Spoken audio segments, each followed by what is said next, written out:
You finally found a relationship with no red flags, no games, no hidden agendas. Yet here you are at 2 a.m., staring at the ceiling, waiting for the disaster to hit. They text back when they say, they remember the small things, they are consistent and kind.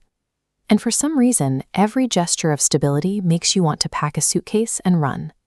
Your logic says everything is fine, but your nervous system is treating this quiet, healthy scenario as a life-threatening emergency. Most people will call this self-sabotage. They might label you toxic or say you're emotionally unavailable, as if your inability to relax is a personality flaw you chose to have. This scanning system is actually an advanced form of threat detection. Your brain is running a protective simulation, constantly scanning for threats to ensure you aren't blindsided by pain.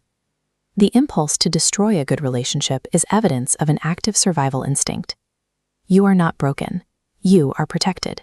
It is difficult to reconcile that panic with the person standing in front of you, but our brains don't build relationship habits in a vacuum. They rely on the most high-stakes data we've ever collected, our earliest childhood years.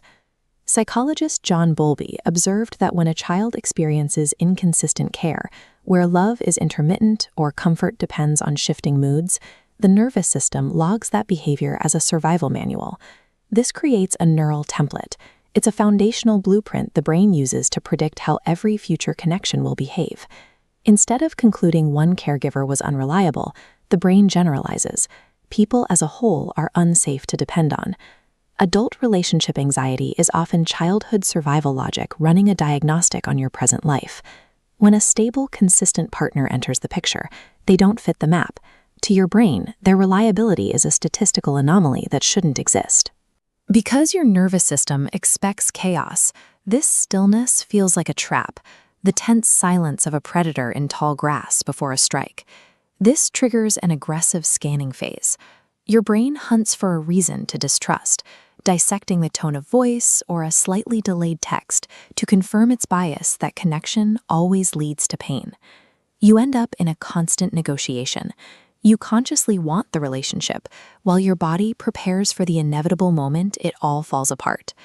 Searching for red flags in a sea of green flags is the brain's attempt to gain control over the terror of the unknown.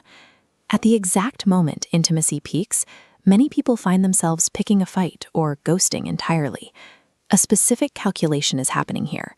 Your nervous system decides being blindsided by abandonment is a higher risk than ending things on your own terms.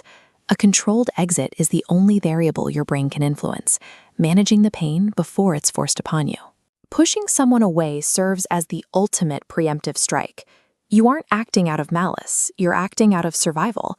These emotional walls were the protective boundaries a younger version of you needed to survive an environment where safety wasn't guaranteed. Your pattern recognition system is simply navigating a safe present using a map drawn in a dangerous past.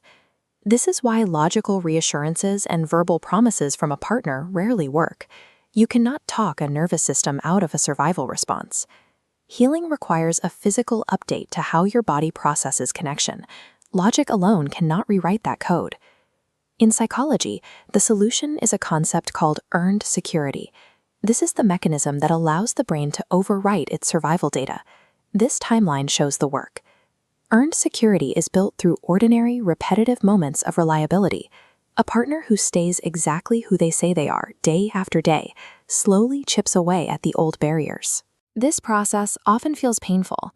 To a brain that grew up in chaos, a stable environment feels like an entirely unfamiliar and threatening state.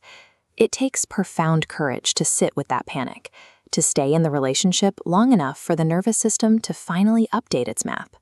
Real connection waits on the other side of that stability. If you catch yourself waiting for the shoe to drop, share your story in the comments. Subscribe for more deep dives into how we're wired.